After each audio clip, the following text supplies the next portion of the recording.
Dubai बना रहा है रेगिस्तान में बिजली। 95,200 करोड़ की लागत से उसने कुछ ऐसा किया है जिससे 13 लाख घरों में होगी रोशनी, मिलेगी दुनिया की सबसे सस्ती बिजली। अगर बात दुबई की हो तो जरूर कुछ बड़ा ही खास होगा, लेकिन इस बार दुबई कुछ ऐसा काम करने वाला है जिससे दुबई में कभी भी बिजली की कमी नहीं पड़ेगी। आज के इस वीडियो में हम बात कर रहे हैं ऐसे प्रोजेक्ट के बारे में जिससे यूएई की बिजली की कमी हमेशा के लिए पूरी हो जाएगी। यूएई को हमेशा से ऊंची ऊंची बिल्डिंग और शानदार इंफ्रास्ट्रक्चर के लिए जाना जाता है और यूएई के विकास की सबसे बड़ी वजह है तेल। लेकिन यूएई ये जानता है कि बहुत जल्द उसकी जमीन तेल उगलना बंद कर देगा। ऐसे में दुबई के लिए विकास की राह आसान नहीं होगी, इसीलिए दुबई ने भी इसके लिए तैयारी शुरू कर दी है और देश की ऊर्जा और अपनी जरूरतों को पूरा करने के लिए सोलर एनर्जी पर काम भी शुरू कर दिया है। सोलर एनर्जी के प्रयोग से कार्बन एमिशन भी कम होगा और यूएई को एक साफ और स्वच्छ वातावरण भी मिल जाएगा। यूएई सोलर एनर्जी से बिजली प्राप्त करने के लिए 95,200 करोड़ की लागत से एक सोलर पार्क तैयार कर रहा है, जिससे न सिर्फ वो अपनी ऊर्जा संबंधी जरूरतों को पूरा कर पाएगा, बल्कि अपनी इकोनॉमी को स्थिर करने में भी ये उपयोगी होगा।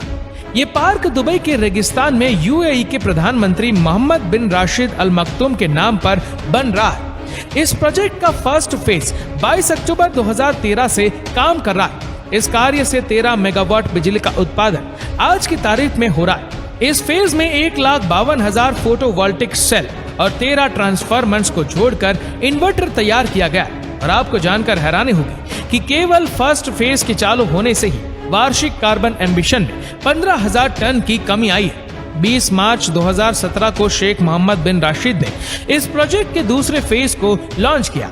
ये उस क्षेत्र में अपनी तरह का पहला और सबसे बड़ा प्रोजेक्ट है। इनमें 23 लाख फोटोवोल्टिक सेल्स यानी कि सोलर सेल्स को 4.5 स्क्वायर किलोमीटर के एरिया में बनाया गया है। इनकी क्षमता 2013 मेगावाट है और इस बिजली से यूएई के 50,000 घर रोशन हो सकेंगे और हर साल कार्बन एमिशन 214,000 टन कम होगा। यानी कि ये बिजली रोशनी तो देती है, साथ ही पर्यावरण को भी साफ रखती है। तभी तो सोलर एनर्जी को ट्विन एनर्जी या ग्रीन एनर्जी कहा जाता है। इस कार्य से प्राप्त बिजली के नाम एक वर्ल्ड रिकॉर्ड भी है और वो है दुनिया की सबसे सस्ती बिजली का। प्रोजेक्ट के फेज 3 को बनाने का काम तेजी से चल रहा है। इसमें 30 लाख फोटोवोल्टिक सेल्स लगेंगे। इसके पूरा होने के बाद 800 मेगावाट सौर ऊर्जा और बनाई जा सकेगी। इस फेज में 8 लाख से ज्यादा सोलर सेल्स का उपयोग भी किया जाएगा और उन्हें 4.48 स्क्वायर किलोमीटर के एरिया में लगाया जाएगा। और इस फेज के बनने के बाद बिजली की दर 2.2 रुपए प्रति यूनिट तक कम हो जाएगी। 4 फेजेस का काम पूरा होने के बाद ही प्लांट की क्षमता कई गुना बढ़ जाएगी। चौथे फेज में बिजली उत्पन्न करने के लिए 3 टेक्नोलॉजी का इस्तेमाल किया जाएगा। 600 मेगावाट बिजली parabolic complex, 100 megawatt concentrated solar towers और 250 किलोवाट सोलर सेल पैनल से उत्पन्न की जाएगी। प्रोजेक्ट के चौथे फेज में कई नए आयाम स्थापित हुए, जिसमें सबसे खास है दुनिया का सबसे ऊंचा सोलर टावर, जिसकी ऊंचाई 260 मीटर है। इसके अलावा यहाँ दुनिया की सबसे ज्यादा थर्मल एनर्जी को स्टोर किया जा सकता है, यानी कि 15 घंटे के बैकअप पावर की कैपेसिटी है। इस वजह से इस कार्य से हमेशा नॉन स्टॉप एनर्जी मिल सकती है और इसके साथ ही सबसे सस्ते दरों पर बिजली का रिकॉर्ड भी इन्हीं के नाम। इस प्रोजेक्ट में बिजली बनाने के लिए समतल दर्पण, जिन्हें हेलियोस्टेटस भी कहा जाता है, इसका इस्तेमाल होता है। सूरज की ऊर्जा से मोटन सोल्ट गतिशील होगा, जिसकी वजह से जो गर्मी पैदा होगी उससे स्टीम टरबाइन काम करेगी और उसके बाद बिजली बनाई जा सकेगी। प्लांट में एनर्जी का स्टोर बैटरी के बजाय हीट यानी कि ऊष्मा के तौर पर होगा। इलेक्ट्रिकल एनर्जी के स्टोर करने की तुलना में थर्मल एनर्जी स्टोर 10 गुना सस्ता होता है। यानी कि थर्मल एनर्जी को स्टोर करना इलेक्ट्रिकल एनर्जी को स्टोर करने से 10 गुना सस्ता होता है और इस वजह से सूरज की रोशनी न होने पर भी प्लांट बिजली का उत्पादन कर सकेगा।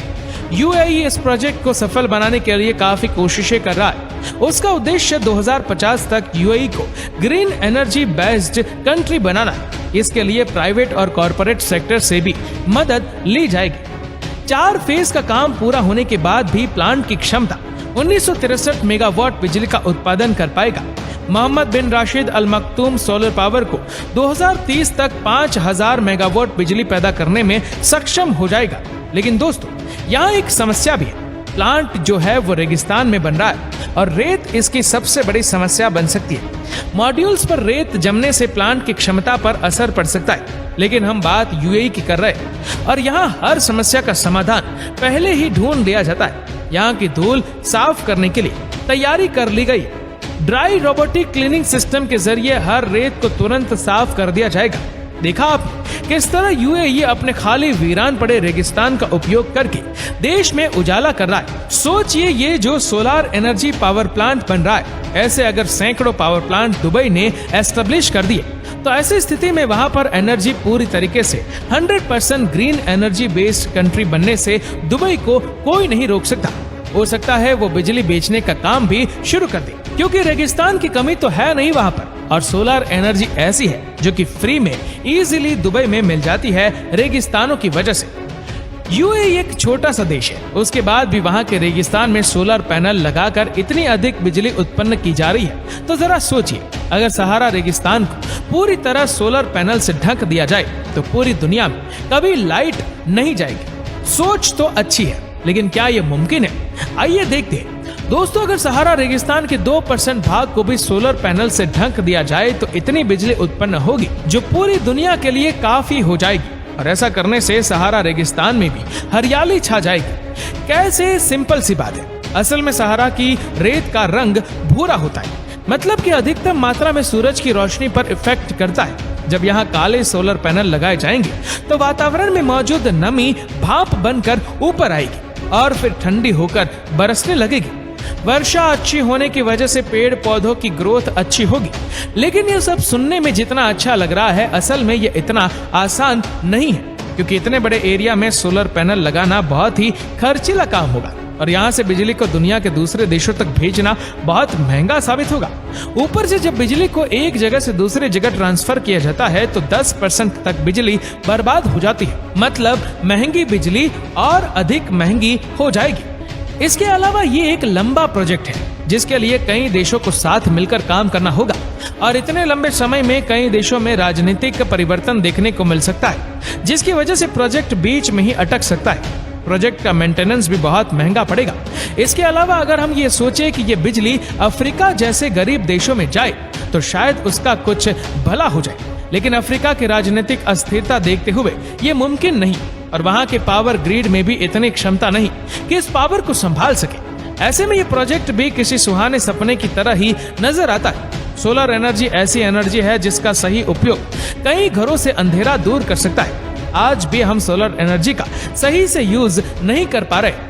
अभी इस दिशा में बहुत काम होना बाकी है, क्योंकि सोलर एनर्जी आने वाले समय में ऊर्जा का सबसे प्रमुख स्रोत बन जाएगा और इसके प्रयोग से हम अपनी दुनिया को ग्लोबल वार्मिंग के खतरे से बचा पाएंगे। तो दोस्तों, उम्मीद करते हैं कि ये वीडियो आपको पसंद आई होगी। आपको वीडियो कैसी लगी नीचे कमेंट करके जरूर बताएगा, और अगर आपको वीडियो अच्छा लगा हो तो इस वीडियो को लाइक करेगा, शेयर करेगा ज्यादा से ज्यादा लोगों तक, और ऐसे ही और भी रोचक जानकारियों के लिए सब्सक्राइब करें हमारे YouTube चैनल को और Facebook पर फॉलो करें हमारे पेज को। धन्यवाद।